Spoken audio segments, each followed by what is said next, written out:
Shri Sharda Devi and her Divine Play, Chapter 3, page 47.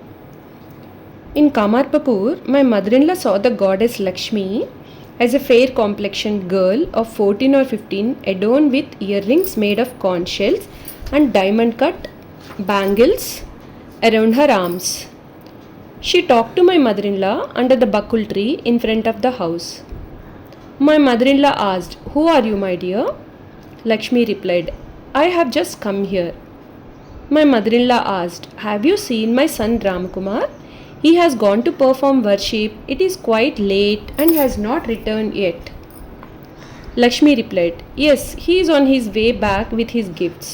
I am now coming from that house to visit your house." My mother-in-law said, "No, my child, there is nobody at home. Please do not come now." Considering her to be a stranger, my mother-in-law repeatedly refused to receive her.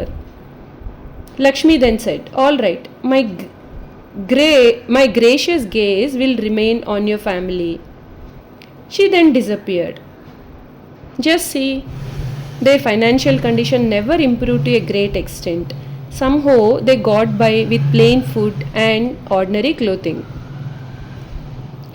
My mother-in-law saw the goddess Lakshmi come from the direction of the Laha's granaries. My brother-in-law returned after hearing the story from his mother, he exclaimed, "Mother, you did not recognize that the goddess Lakshmi herself came. Today is Kojagari Purnima, the day of Lakshmi Puja." He could foretell things and verified this incident by astrological calculations. The wheel of time is always turning. Every union ends in separation.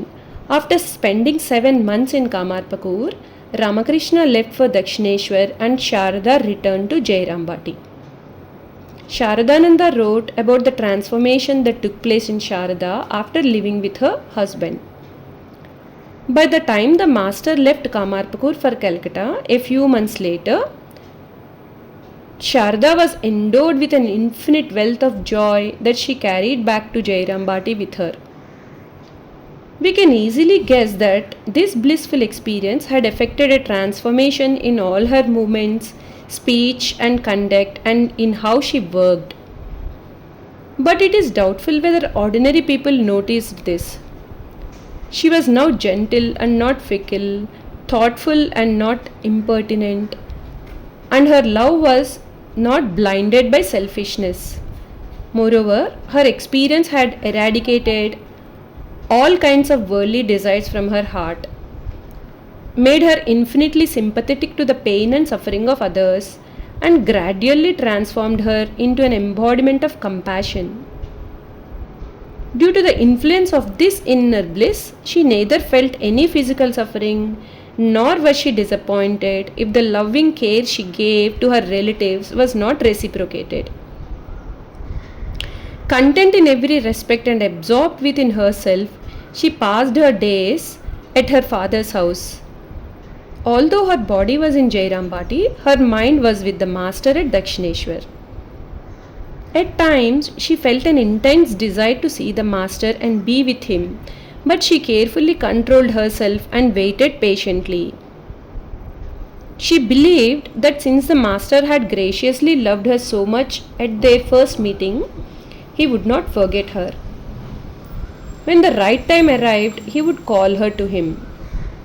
Thus, days passed one after another as she waited for that auspicious day, all the while holding to her firm faith within. Union and separation are part of human life.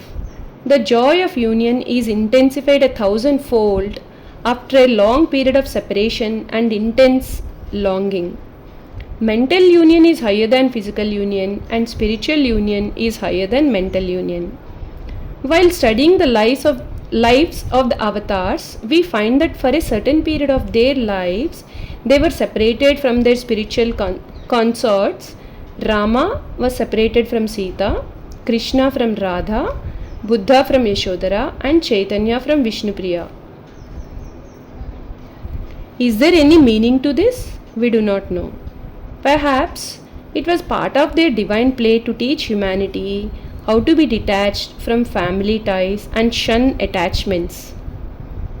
In the 26 years of their married life, Ramakrishna lived with Sarada in Kamarpakur, Jairambati, Dakshineshwar, Shampukur and Kasipur for a period of approximately total 10 years.